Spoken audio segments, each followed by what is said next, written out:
Assalamualaikum warahmatullahi wabarakatuh. Alhamdulillah. Wassalatu wassalamu ala rasulillah Nabina Muhammadin Sallallahu alaihi wasallam wa ala alihi wa sahbihi wa mawala. Wa qala Allah ta'ala fil Qur'anil Karim, ya ayyuhalladzina amanu taqullaha wa taqum nafsum ma qaddamat liqad. Wa taqullaha innallaha khabirun bima ta'malun. Alhamdulillah, selamat pagi para sedulur-sedulur yang saya cintai dan semoga dicintai oleh Allah Subhanahu wa taala. Marilah kita bersyukur atas kehadirat Allah Subhanahu wa taala yang telah melimpahkan rahmat dan kasih sayangnya kepada kita semua sehingga kita bisa berkumpul di channel YouTube saya ini di pagi hari ini yang cerah ini. Tak lupa sholawat dan salam kita curahkan pada Nabi Muhammad SAW yang telah membawa manusia lepas dari masa kejahilian menuju pengabdian kepada Allah Subhanahu wa taala. Jadi para sedulur, suatu ketika Rasulullah SAW dan para sahabat dalam peristiwa perang Tabuk, dalam perjalanan mereka itu kan, mereka berhenti ya di suatu tempat teman-teman yang namanya adalah Hijaz. Hijaz ini sendiri adalah yang mendahulu kala adalah merupakan tempat tinggal kaum bangsa Samud ya, kaumnya Nabi Soleh alaihissalam. Ketika para sahabat sampai di tempat tersebut, Hijaz ini, tempat Hijaz ini, para sahabat kemudian mengambil air dari bekas-bekas sumur kaum Samud, kaumnya Nabi Soleh alaihissalam.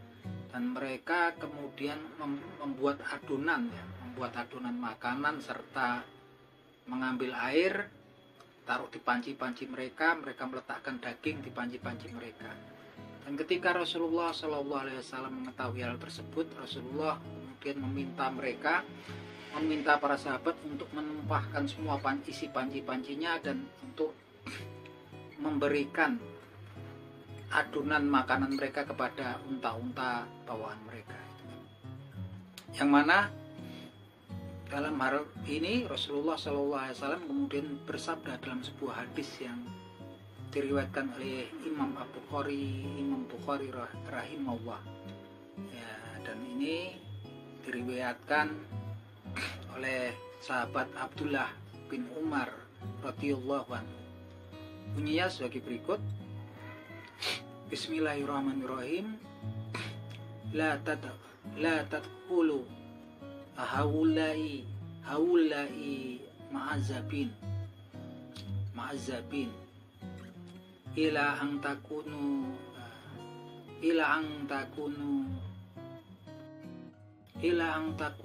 bakina fa ilang takunu bakina fala tadkhulu alaihim la yusibukum ma'asobahum, yang artinya sebagai berikut: janganlah kalian memasuki tempat-tempat di mana suatu kaum yang dimurkai oleh Allah Subhanahu wa taala, yang diazab oleh Allah Subhanahu wa taala tinggal gitu kan, kecuali kalian dalam keadaan menangis.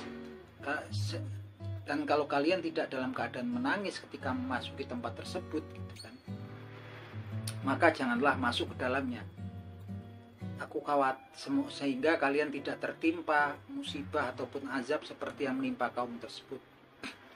Nah teman-teman, yang perlu kita tahu di sini, kaum Samud, kaumnya Nabi Ad, ini adalah suatu kaum yang disebutkan di Al-Quranul Karim yang menzolimi diri mereka sendiri.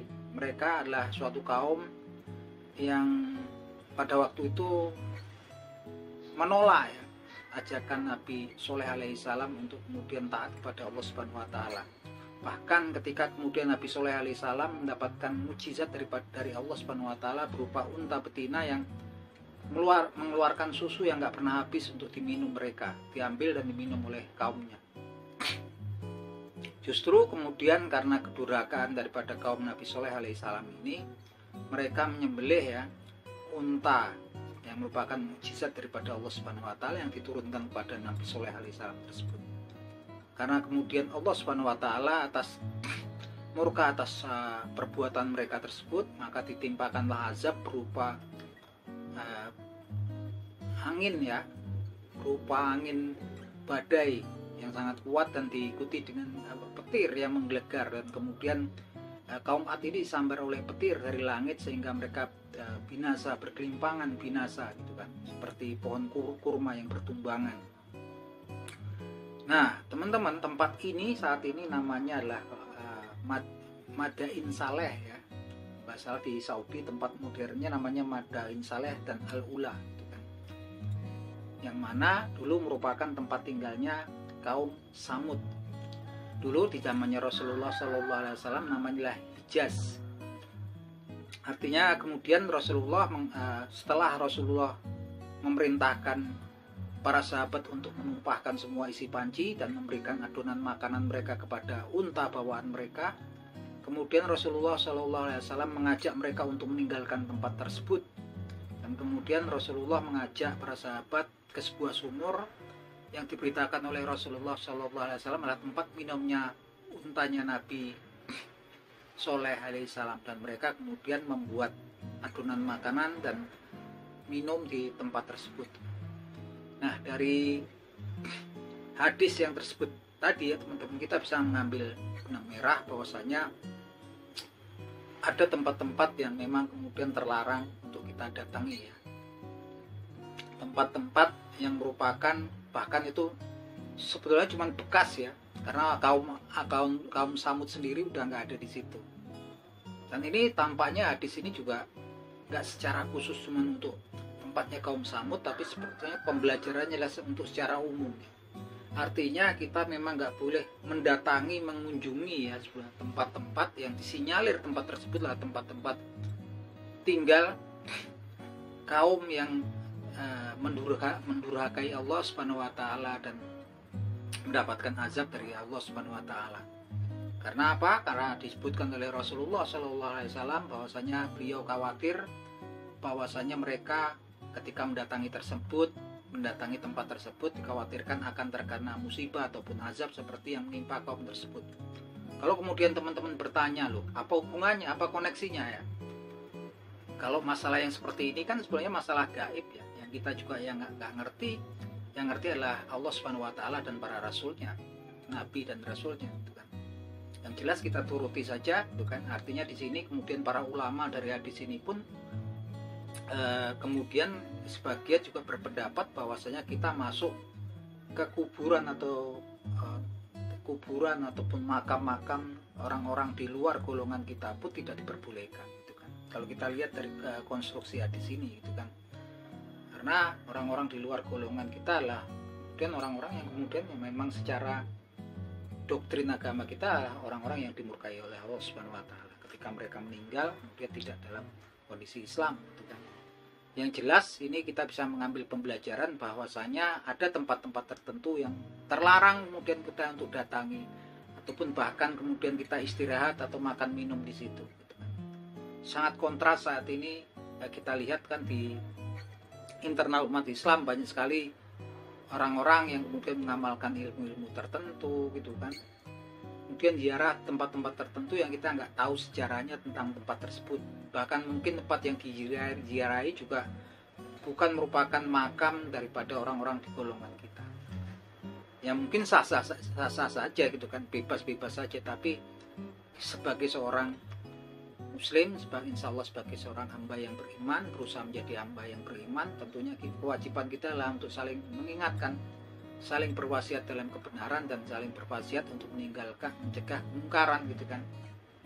Yang jelas konstruksinya sudah jelas, artinya ada tempat-tempat tertentu yang kemudian memang suspek ya, yang kita ketahui ataupun kita curigai tempat-tempat tersebut adalah tempat orang-orang yang dimurkai Allah Subhanahu wa taala. Bahkan itu cuma bekasnya ya. Karena kaum Samudnya sendiri kan sudah nggak ada gitu, sudah binasa. Bahkan diberitakan di beberapa hadis yang lain Rasulullah SAW melewati tempat tersebut pun kemudian dia menutup wajah dan kepala dan wajahnya gitu dengan kain penutupnya. Kemudian melewati tempat tersebut tanpa menoleh. Nah, kalau kemudian dikatakan kemudian tidak boleh memasuki tempat tersebut kecuali kalian menangis, artinya menangis di sini adalah tafakur, kemudian berpikir ya tentang kejadian azab yang menimpa kaum tersebut gitu kan. Ini interpretasinya seperti itu ya teman-teman. Yang jelas gitu kan, kalau kita mendatangi tempat-tempat seperti tersebut gitu kan, diberitakan oleh Rasulullah SAW, dikhawatirkan kita akan tertimpa musibah ataupun azab seperti yang menimpa kaum tersebut gitu kan.